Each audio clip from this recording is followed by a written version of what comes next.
fall is definitely dry and hot in that part of Spain. So You know I'm a siesta guy, Professor. I'm thinking it might be prime time for siesta. hit the Taco Bell drive-thru on the way back from the course and a little nap. I like that.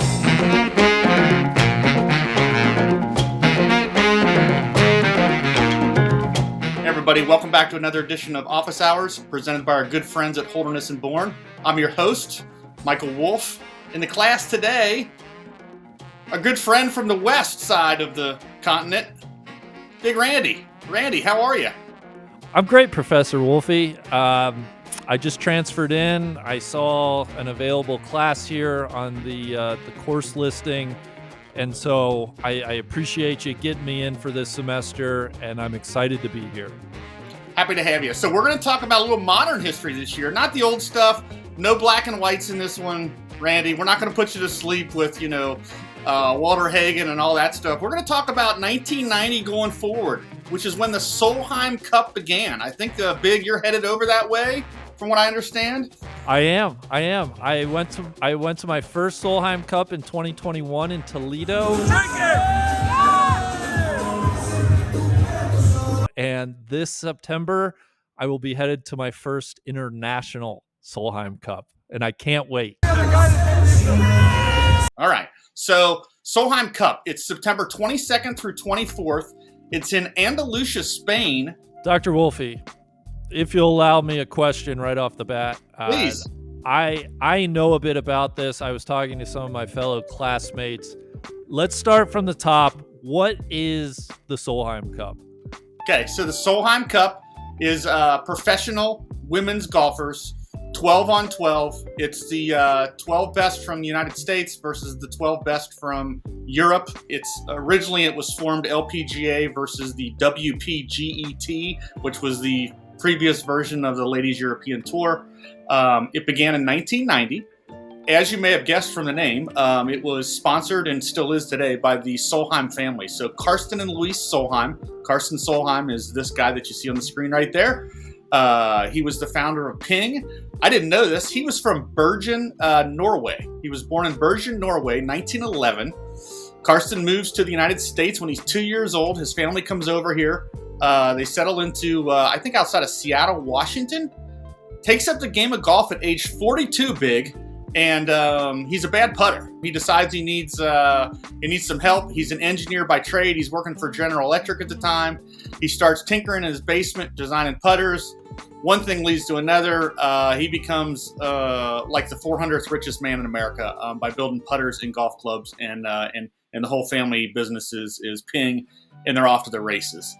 Solheim is, from day one, is a big fan of women's golf. He thinks the game improvement clubs, specifically his Pings, are going to be great for ladies. 1975, he sponsors his first LPGA event in Phoenix, which by then is where Ping is located. They end up sponsoring 4 different LPGA tour events. They're approached then in the late 80s by Billy Blue, LPGA Tour Commissioner Billy Blue, William Blue. He approaches them. They love the idea, and Karsten Solheim signs on to sponsoring the first 10 Solheim Cups. So 10 event commitment, 20 years for the Solheims to sponsor the Solheim Cup. That's why their name's on it, Randy. So I guess let's start with Karsten and Louise. Are they still with us? Karsten died in 2000. His wife, Louise, made it all the way to 2017. Louise was 99 years old when she passed away.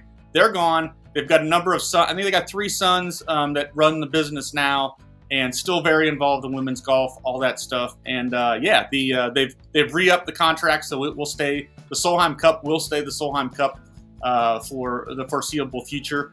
And it's morphed into a pretty good event. Really has. If you'll allow me, Professor, so I'm asking a lot of questions here early, but I'm an eager learner. This will be my first international Solheim Cup. Of course, you mentioned it's in Spain. Is there any significance with the Solheim Cup being in Spain this year? Randy, Solheim Cup's never been to Spain. It's moved around a couple different places, but this will be the first time it's ever been hosted in Spain. It's been to Scotland 3 times. It's been to Sweden twice. It's been to Germany, Wales, and Ireland. It's never been to England. which is kind of weird because England has sent the most players to play on the Solheim Cup team. I believe there's 14 different players from England who have participated in the Solheim Cup. Number 2 on the list is Sweden. So, yeah, pretty diversified. 14 different countries in just, 32 years have played on the European squad. That's like 2 less than have played on the Ryder Cup teams for Europe, even though the Ryder Cup's been around for 60 years longer than the Solheim Cup. So a pretty diverse group on the European side that's playing. But first time held in Spain. The first one was held in 1990. That was at Lake Nona. U.S. It was also the most lopsided victory. U.S. wins 11.5 to 4.5. But after that, they settle into the normal, home and away matches that just like the Ryder Cup, just like the Walker Cup, just like the Curtis Cup. The home team has won 8 of the first 9 matches. Home team wins 8 out of 9. The European club, as you know, you were there, they did win the last road one at Inverness in Toledo, Ohio. So European club kind of breaks the mold a little bit in 2021 and winning at Inverness. But this is definitely one of those where the home team decided advantage, and that's what the stats say as well. Andalusia, Spain, where you're headed, Randy. First of all, pack some nice shirts like this beautiful Holderness and Bourne. I'm wearing the Sands shirt today, striped. It's back to school season in the Wolfie household, and that means laundry. And one thing I got to say about these clothes, they look great, but they hold up too. I've mentioned this before. I got 2 teenage boys in this house. I'm responsible for the laundry. It's like living with feral animals, and so anything that could make life a little bit easier with the laundry, that's a big one for us, and they hold up. This is it's a nice quality shirt. It's a nice quality build with good collars that stand up to the test of time, even when I butcher the laundry. So Holderness and Bourne, they appreciate golf history. We appreciate them sponsoring the office hours. Randy, looks like you got one on. I do. This is one of my favorite pieces. A nice green number with the little alternate no laying up logo. I'm with you. I love the collars. I love the durability of the shirt. It absolutely is my go-to every time I'm grabbing for a golf shirt out of my closet. Yeah. And they look nice. So Holderness and Bourne, thanks for sponsoring. All right, back to the class. So first match was 8 players. It was 3 days. One thing that was different than the Ryder Cup, they only played 1 match each day. So they did foursomes the first day. They did 4-ball the second day. They did singles the third day. By the second playing of it, they had expanded to 10 players. By the time they got to the 4th one, they threw in the towel and they said, let's just make it exactly like the Ryder Cup. So now it's 5 matches, alternate shot, and then best ball in the afternoons, and 12 players for each team. Singles matches on the last day. So pretty much the same format as the men. So let's talk about, if you'll allow me, Professor Wolfie, can we get into the 2 sides, and perhaps we start with the American side? What's the history with the American side, and who are some of the standout players through the years? Sure. So U.S. is 10-7 over this first 17 playings of this thing, so hold on to a little bit of a lead. Christy Kerr and Julie Inkster both played on 9 teams. Kerr is the all-time leading point winner. She's got 21 points. Her record is 18, 14, and 6, so 21 points. She went undefeated twice. In 2015 and 2017, she went 3-0-1, but probably the GOAT as far as winning percentage and just kind of the spirit of the competition, besides Christy Kerr, I would say Inkster is the other one. She went 15, 12, and 7. She played in 9 matches, like I said. She was captain a couple times. She was 6-1-2 in singles. Kind of feisty, doesn't like to lose. We like that. So Christy Kerr and Julie Inkster, I would say, are the 2 kind of GOATs. Paula Kramer, she was a Bulldog. She played in 7 cups. She was 17, 9, and 5.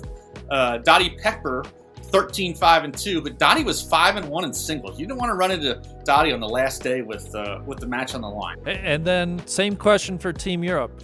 Sure. Who have been their stalwarts? Sure. So the 2 big names, Laura Davies, she's played on 12 teams, which is 3 more than anybody else on either side. She was 22, 18, and 6. Her 25 points to the record. But Annika, of course, Annika Sorenstam, probably the reason why it's already been to Sweden twice. She played on 8 teams. She was 22, 11, and 4, so 24 points. So, Annika played good in this. She was tough in the in the Solheim Cups. Footnote for history, Big. We'll give you some extra credit if you can name this one. Only person ever to go 5-0 in the Solheim Cup. Nobody for the U.S. has ever done it. One person did it for the Euro squad. Oh gosh. I'll give you a hint. It was in 2013. 2013. Off the top of my head, and I don't know if she was on this team. Was it my good friend Karen Stupples? It was not Karen Stupples, but close. It was Caroline Headwall. The great Caroline Headwall went 5-0 in 2013. European team, again, some odd threads that run kind of similar between the Euros and on the Solheim Cup and on the Ryder Cup teams. They had kind of their own version of the dynamic duos like Sevi and Jose Maria Olazabal. Suzanne Pettersen and Annika, they go 4-0 together. And on the American side, Brittany Lang and Brittany Lincecum go 4-0 lifetime together for the United States teams. Professor, one stat that I could not help but notice was missing from your research that I wanted to fill you in on. Please. You can add that Dame Laura Davies is all-time 0-1 against me in pool.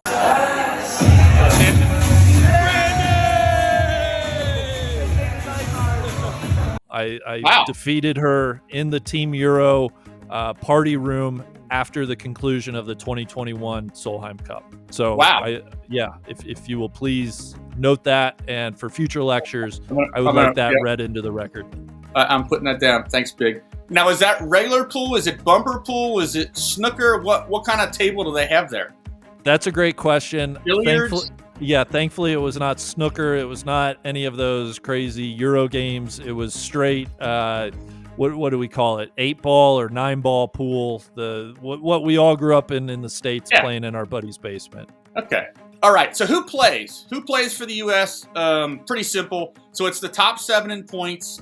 Points are earned through LPGA Tour events. You got to finish in the top 25. So it's not just the standard points like FedEx Cup points or whatever for the men. It's a special points that you earn called Solheim Cup points for top 25 finishes on the LPGA Tour. They take the next two that are the next two highest and aren't in the top 7 from the Rolex rankings. And then there's 3 captain's picks for Stacey Lewis. So 7 come straight off of LPGA results, 2 from the Rolex World Rankings, 3 Stacey Lewis will just get to pick whoever she wants. That's how the U.S. makes up their team. On the Euros side, they seem to be de-emphasizing the LET more and more. So they're down now to just 2 picks will come off the LET Tour standings. So 2 ladies will make it just based on their play on the Ladies European Tour. 6 will come off the Rolex World Rankings. And then Suzanne Pettersen has 4 captain's picks for the Euro team. So 2 LET, 6 Rolex, 4 captain's picks for Pettersen. And then as far as, I know on the Ryder Cup, there are certain things that the U.S. and the European team have seemed to excel in over the years between 4-ball, foursome, singles. Have we noticed any trends, or is there anything to watch out for in terms of the U.S. has historically been really good at something, or Team Europe has been really good at a certain format? Yeah, so it's pretty much, again, just like the Ryder Cup, where the Europeans had this track record of just playing better in foursomes, whether it's because they play more foursomes growing up, whatever the reason is. They typically do much better in the foursomes. They've jumped out the leads the last couple times. So while you're over there, head on a swivel right from day one. U.S. hasn't led after morning matches since 2009.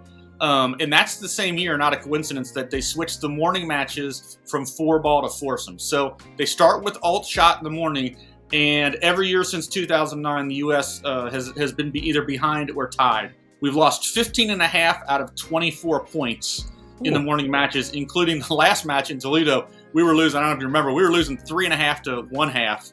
After the opening round. We lost 3 and tied 1 in the morning. So we got to jump all over it early. Okay. All right. Good to know going over there. And also in terms of going over there, just personally speaking, I've never been to Spain. I've never been to Andalusia, Spain, where the cup will be. What can I expect as a spectator as a patron, as a general Solheim Cup goer? Okay, so first of all, you're going to the bottom of Spain. Andalusia is like a state that's all the way in the very bottom. So it's down by Portugal. It's down by Gibraltar. You could jump right over to Morocco if you wanted to, Randy. Just a short hop and skip away on a skiff. I was hoping I could literally hop over, somebody such as myself. Almost, yeah, at low tide maybe. Andalusia is a self-governing province, so they make their own laws down there. So it's kind of the Wild West, I think, of Spain. It's going to feel a little bit like the Wild West too, Big. So a quick internet perusal ahead of class says that the hottest month of the year over there is October, with highs in the 90s.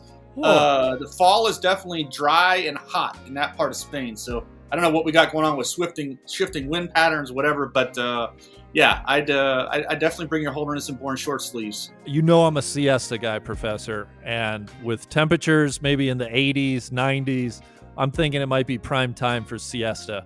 Hit the Taco Bell drive-thru on the way back from the course and a little nap. I like that. Okay, so the golf course itself, it's called, apologies if I'm pronouncing this incorrectly, it's called the Finca Cortezan Resort. And Randy, you may know more about that than I do. I've heard it, if you'll allow me, I've heard it called Finca Courtesan. Courtesan, okay. It's a golf course that was designed by the great Cabell Robinson. And Mr. Robinson, he ran the Robert Trent Jones European office. So all those great Robert Trent Jones golf courses all over Europe, Mr. Robinson was the one leading that charge.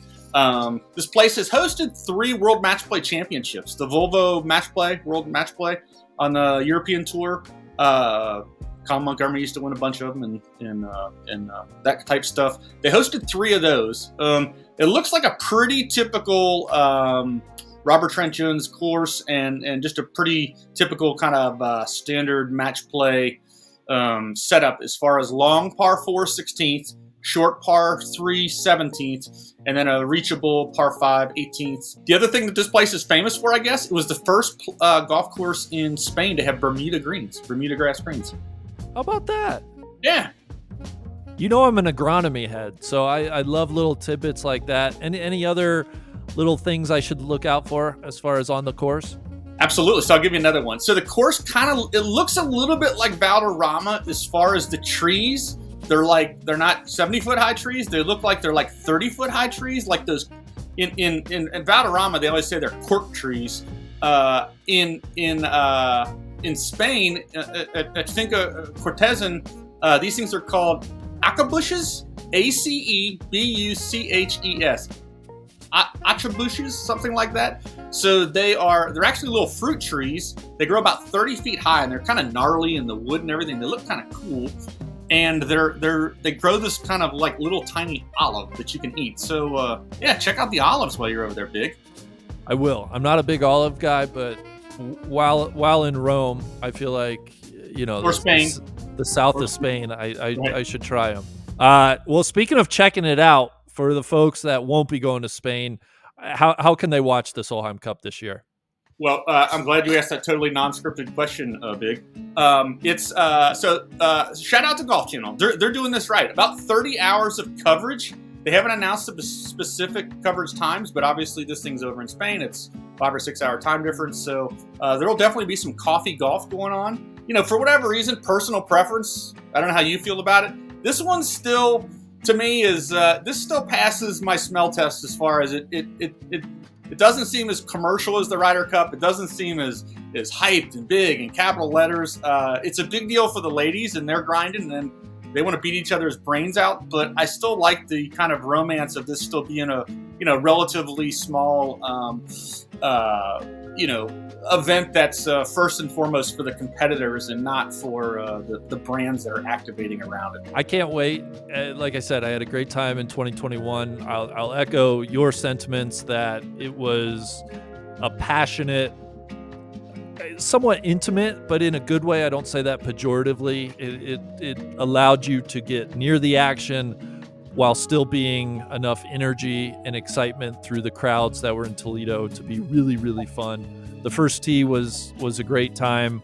I'm curious. I hope it's a good turnout in Spain. I imagine they'll be turning out for Carlota Segunda, who should be the only Spanish player on the team. Nice home course advantage for her. But yeah, I'm excited. Professor, I just feel like the U.S. needs to kind of get their heads out of their butts and get their butts in gear. They've been struggling of late. Yeah, so I know it'll be covered in the whole family of networks, No Laying Up networks. But give me a little bit for office hours here. What's the one thing the U.S. team's got to do to win? I think they need results from their star players. I think Nelly Corcoran has to have a big week. They need a healthy Lily Avu. Lexi, that's an interesting one to watch. They need performances out of their stars, and then you can start to get some depth. But I feel like that's what hurt them a little bit in Toledo 2 years ago. And then on the European side, I think they have tremendous depth. And we saw in Toledo, Leona Maguire had a fantastic week. You saw Matilda Castrin from Finland. You just don't quite know who's going to step up from the European side, but they have 12 ladies that all could. So I think the U.S. needs their stars to show up and show out. And Team Europe's counting on their depth and, who's that person that's going to go 4-0-1, for instance. I think that's what it will be all about. Yeah. All right, final question. It seems like every Solheim Cup, something happens. There's always something to stir the pot a little bit. Who's the one player that's most likely to find themselves in the middle of a shitstorm at this year's Solheim Cup? Who's going to stir the pot for either team? Yeah, that's a great question. Well, honestly, I wouldn't put it past the two captains. We have Stacey Lewis. She's fiery. We have Suzanne Pedersen, who's been involved in some Solheim Cup antics. I would look towards somebody like Charlie Hull on the European side. She's kind of got that DGAF attitude. She doesn't suffer fools. I think on the American side, Megan Kang is fiery. I can't wait. I hope there is something that we're all talking about, because I think those moments are what help make the Solheim Cup, the Ryder Cup, whatever it is. I think they help make these more colorful and more memorable. So yeah, I hope there is a little controversy at some point. I would have guessed that it had been going on longer than 1990. So good on them for in 3 decades, building up a pretty great event. Really, really looking forward to it. So have a great time, enjoy it, and we're looking forward to your reports. Well, thank you, Professor. Thanks for letting me join your class, and I look forward to the next one. Sounds good. Thanks, everybody. Thanks for watching.